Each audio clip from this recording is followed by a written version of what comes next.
Вы смотрите «Актуальное интервью», в студии Сергей Михедов. Здравствуйте. Экспертно-криминалистическая служба – единая централизованная система экспертно-криминалистических подразделений органов полиции. 1 марта 1919 года первым экспертным подразделением, созданным после революции, стал кабинет судебной экспертизы Центра розыска. В этом году исполняется 105 лет со дня образования экспертных подразделений в системе органов внутренних дел нашей страны. 1 марта – День экспертно-криминалистической службы МВД России, День криминалиста. И мы сегодня поговорим о криминалистике в наши дни. Гость студии Александр Васильев, начальник экспертно-криминалистического центра МВД по Республике Саха-Якутия, полковник полиции. Александр Афанасьевич, здравствуйте. Здравствуйте. Ну и в начале нашего разговора разрешите поздравить вас с профессиональным праздником, с Днем криминалиста. Вот расскажите вкратце историю создания и развития экспертной службы МВД России.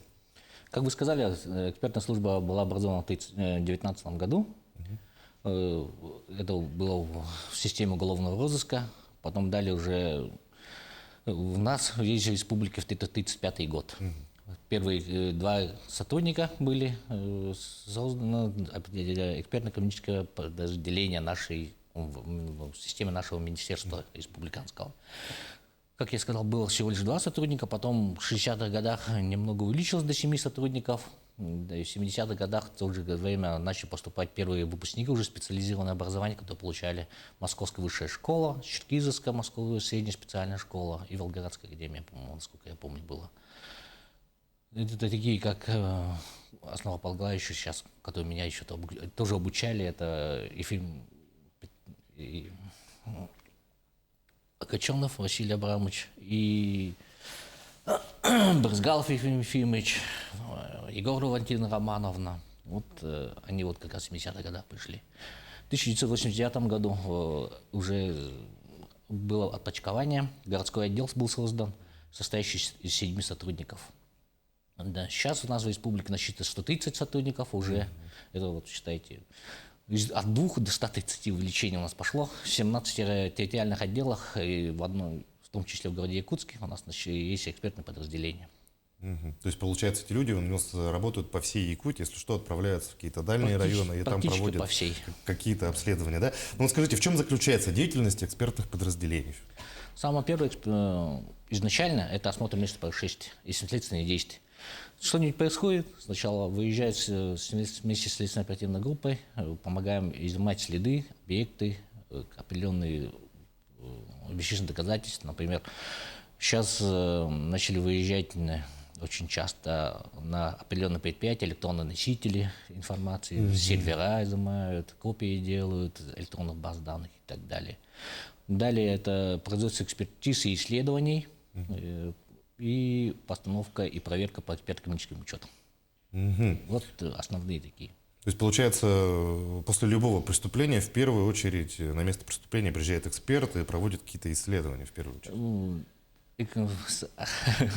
Здесь руководителем следственной оперативной группы является следователь или дознаватель. Вот они выезжают самым первым. Мы просто помогаем. Да. И вы им помогаете в работе, да, можно сказать так. Ну вот какие виды экспертиз, вы уже некоторые перечислили, да, проводятся в экспертно-криминалистическом центре МВД по Якутии?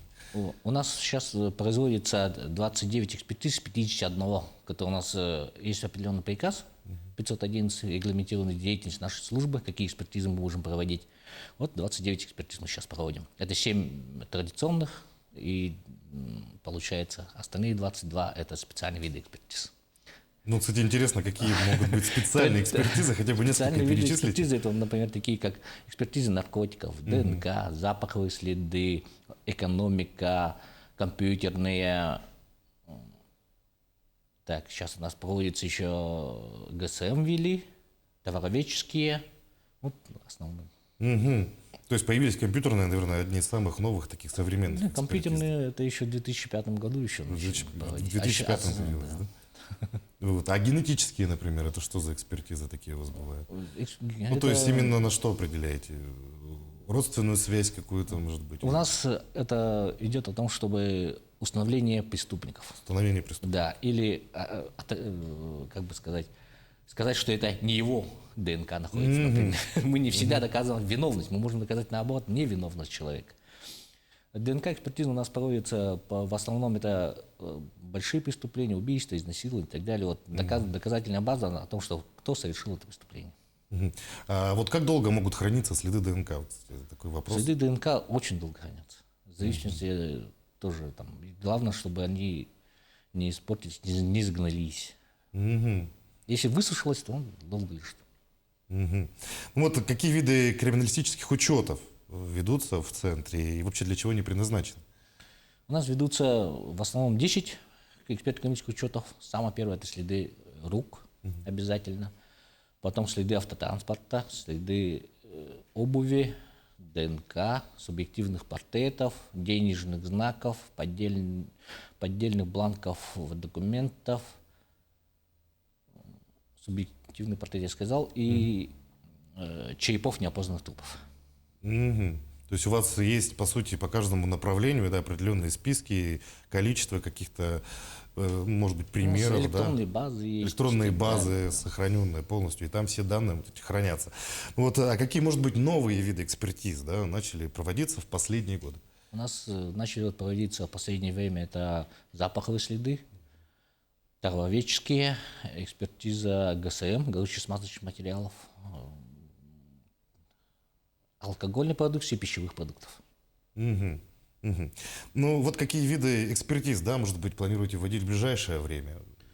Сейчас очень востребовано начало появляться о том, чтобы автотрассология, это следы столкновения автотранспортных средств, ну, чтобы установить, где машина стояла, а какая из них била. Мгм. Вот это хотим ввести. Потом фоноскопические экспертизы, лингвистику, радиотехнические экспертизы и экспертиза автомобильных дорог, аэродромов, мостов. Мгм. А вот можно здесь подробнее, например, про лингвистическую экспертизу? Это о чем? Определение языка или Не, что? лингвистическая экспертиза это будет подразумевается о том, чтобы Голос опознать, может быть, нет? нет, это уже фоноскопия. Это фоноскопия, Голос это да. фоноскопия, а лингвистика это, например, вот, Говор, призывы может быть. к свержению действующей власти. Ну, в тексте что там подразумевает человек. Ну то есть, что Да. какую мысль несет, да, может быть, Да. выступление, либо текст, да, то есть это уже веяние современности, можно сказать так. Ну вот расскажите, да, как можно стать экспертом, криминалистом? Вот какие для этого необходимы, может быть, способности, может быть, какие-то знания, ну и учиться, где у нас можно, в стране обучают ли этому?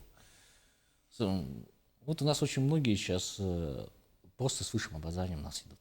Вот, я, например, закончил физический факультет, первое образование, потом юридическое образование получил, обучался, потом уже дальше допуска получил. У нас, согласно федеральному законодательству, идет только высшее образование, чтобы стать экспертом. Но далее уже идет профессиональное обучение.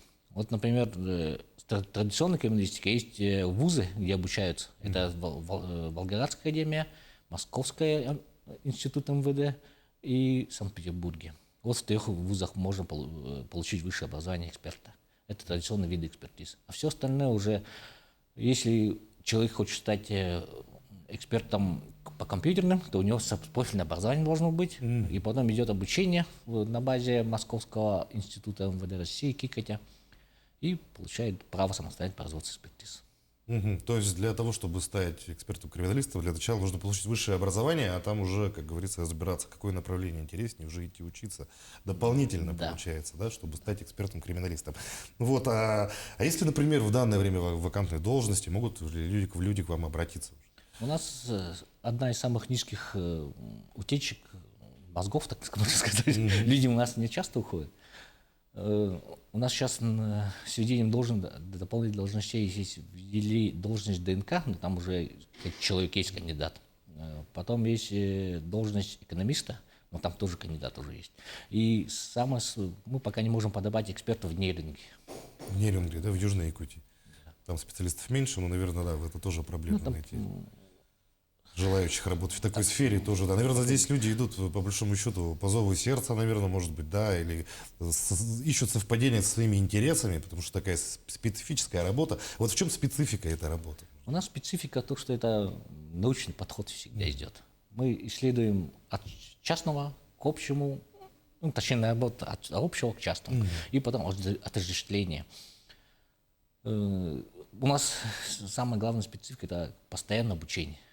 Постоянно нужно повышать свой профессиональный уровень. Ну, Потому значит, что это новое. постоянно новые технологии, техника, новые виды вооружения поступают. Тогда все надо это изучать, учить помаленьку. Мгм.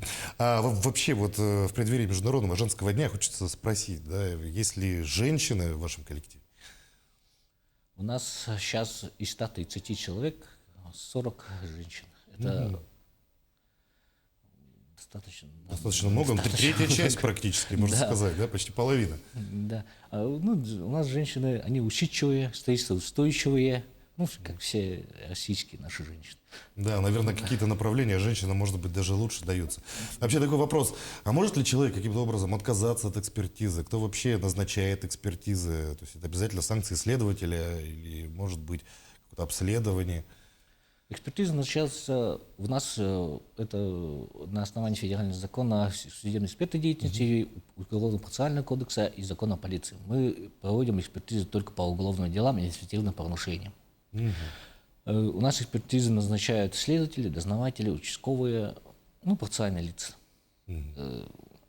Проведение экспертизы у нас в основном обязательно идет.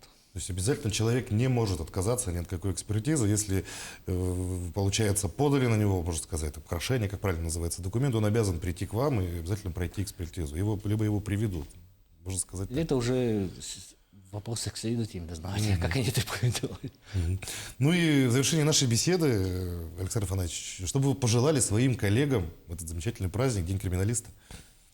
В этот светлый наш праздник, 105-летия нашей службы, я хочу им пожелать крепкого тыла, чтобы семья их всегда поддерживала.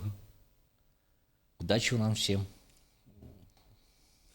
Ну, Александр Афанасьевич, я хочу присоединиться к теплым словам, хочу пожелать вам дальнейшей успешной работы, многих лет профессиональной деятельности, конечно же, развития криминалистической службы, чтобы обязательно все экспертизы были точными и помогали находить правду. Большое спасибо, что нашли время, пришли к нам в этот день и ответили на наши вопросы. Спасибо. Я напомню, вы смотрели актуальное интервью, оставайтесь на нашем канале.